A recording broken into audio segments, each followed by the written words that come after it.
భక్తి సంగీత కుసుమాలు ఛానల్ వీక్షిస్తున్న ప్రేక్షక మహాశైలందరికీ భావార్థామృతం సిరీస్కి పునఃస్వాగతం.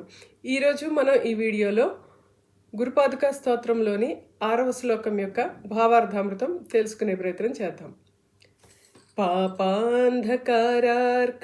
పరంపరాభ్యాం తాపత్రయాహీంద్ర ఖగేశ్వరాభ్యాం జాఢ్యాబ్ధి సంశోషణవాడవాభ్యాం నమో నమః శ్రీ గురుపాదుకాభ్యాం.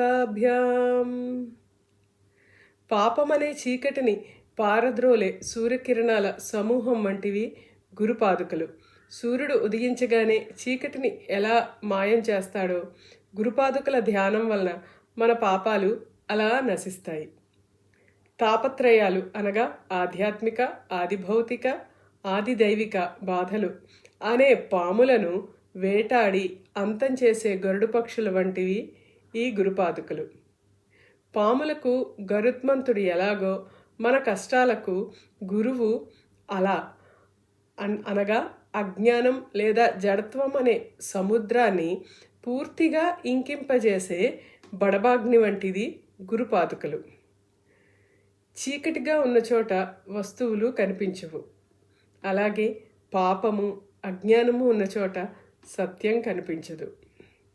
గురువు జ్ఞానమనే సూర్యుడిని మన హృదయంలో ఉదయింపచేసి ఆ అజ్ఞానాన్ని రూపుమాపుతాడు. సంసారంలో మనకు కలిగే భయాలు, బాధలు పాముకాటు వంటివి. గరుత్మంతుడు తోడుంటే ఆ పాములు ఏ విధంగా మనల్ని ఏమీ చేయలేవో అలాగే గురుకృప మన మీద ఉన్నప్పుడు బాధలు, భయాలు వంటివి మనని ఏమీ చేయలేవు. అంటే గురుకృప మనకు ఒక రక్షణ కవచంలా నిలుస్తుంది అని అర్థం. మనలోని సోమరితనం, అజ్ఞానం ఒక అగాధమైన సముద్రం లాంటివి. దానిని మామూలు అగ్ని ఆర్పలేదు. కేవలం గురుకృప అనే బడబాగ్ని మాత్రమే ఆ అజ్ఞాన సముద్రాన్ని ఇంకింపజేసి మనల్ని తేజవంతులుగా చేస్తుంది. ఈ శ్లోకం ద్వారా మనం గ్రహించాల్సిన గురు లక్షణాలు: మన ప్రయత్నం లేకుండా కేవలం ఆయన పాదాలను ఆశ్రయించడం వలన మన పాపాల ఫలాలు తొలగిపోతాయి. అప్పుడు గురువు ఒక నివారకుడవుతాడు. లోకంలో మనల్ని పీడించే 3 రకాల తాపత్రయాలు నుండి గురువు మనల్ని రక్షిస్తాడు. అప్పుడు గురువు సంరక్షకుడవుతాడు. మనలోని జడత్వాన్ని, అజ్ఞానాన్ని పోగొట్టి మనల్ని క్రియాశీలంగా, జ్ఞానవంతులుగా మారుస్తాడు. అప్పుడు గురువు పరివర్తకుడవుతాడు.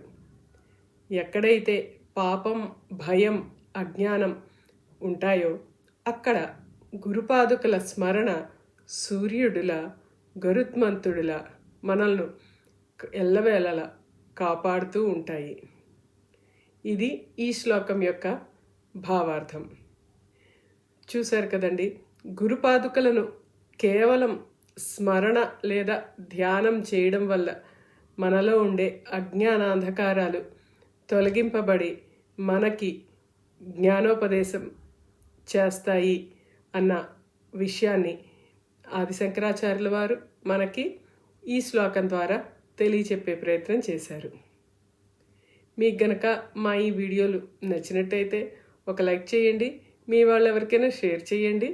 మా ఈ వీడియోల్లో ఏ వీడియో మీకు బాగా నచ్చింది అన్నది మాకు కామెంట్ సెక్షన్లో తెలియచేయండి. ఇలాంటి మరిన్ని వీడియోల కోసం మా భక్తి సంగీత కుసుమాలు ఛానల్ని సబ్స్క్రైబ్ చేసుకుని చూడండి. ధన్యవాదాలు.